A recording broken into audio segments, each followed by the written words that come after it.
sounds of the night in Courthouse Park. Cars. We were trying to record we think they're military helicopters. Right.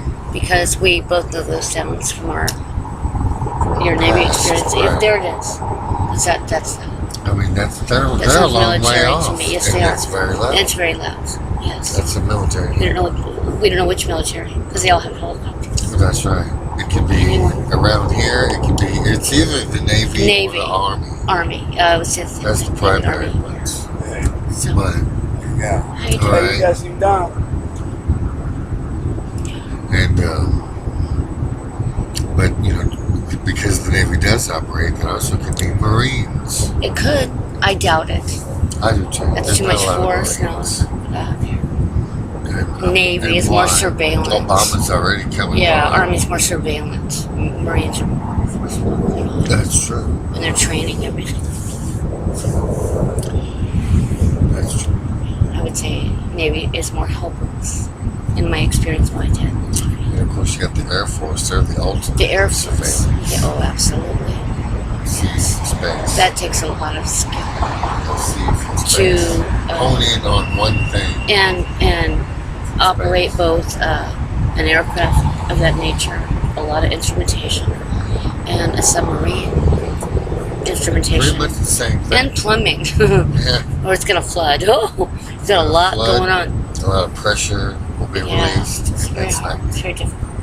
You have to have a very strong psychology to be in a submarine. You do. And in one of those aircraft, because it's very difficult. It's almost the same on your thing. mind. It's almost the same thing.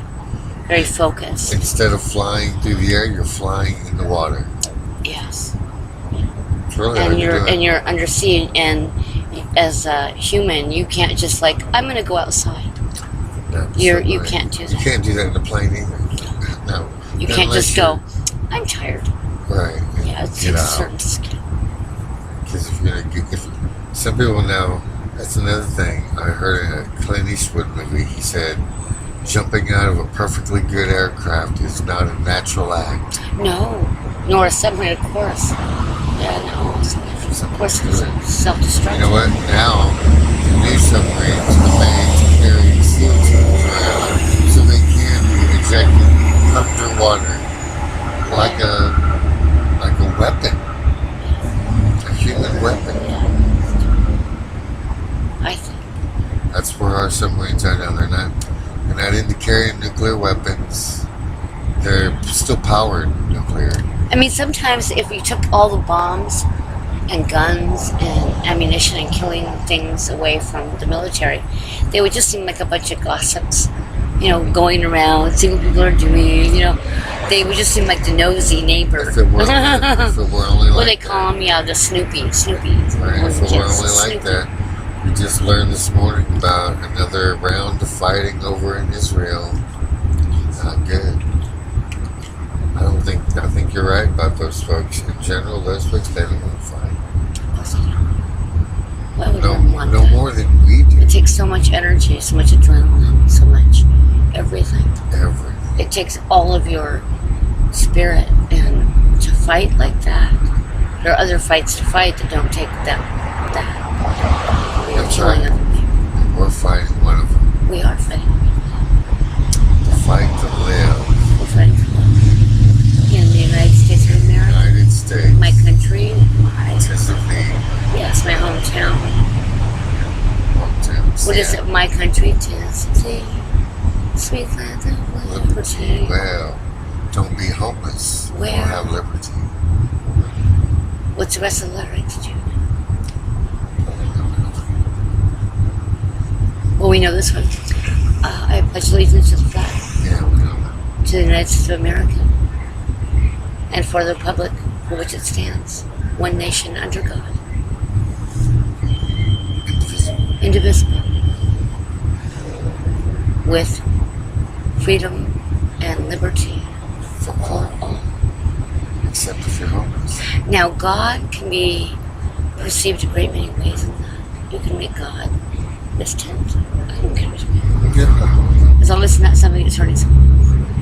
That's my feeling. You know, because I heard, fortunately, when I was a child, I heard Red Skelton explain the Pledge of Allegiance. And he explained it in such a way he made me a patriot. And I hold on to that because I do believe where I live is a good place to live. Oh, yeah. Even though sometimes we do It's incredibly kinda messed up. idiotic things. That's right. And because we're kids. Only 200 and how old? What are we? Well, in 2076, it'll be 3. 3. So how old are we now? We're like 76 220. We're minus like in the 220s. 14? We're like in the 220s, aren't we? Is that right? Well, we're pretty young. We aren't even 3. Yeah, not right. We're not even 3. like in Not our even 3 threes. centuries. And other nations around us are like thousands Millennia. of years old. Millennia. Right. So bear with us here. We're trying. We're trying. And supposedly we've already got the grasp on what the We're stepping up to the That's plate, right. as we say here. right, exactly. Plate In the game that we invented. that we invented. And it's a game in which you can be charged with indifference, Yes.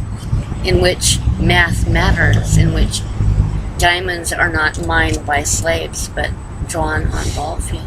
Mm-hmm. It's a very metaphorical and deep game. If you're a student of the game, if you're not, it's a beautiful game.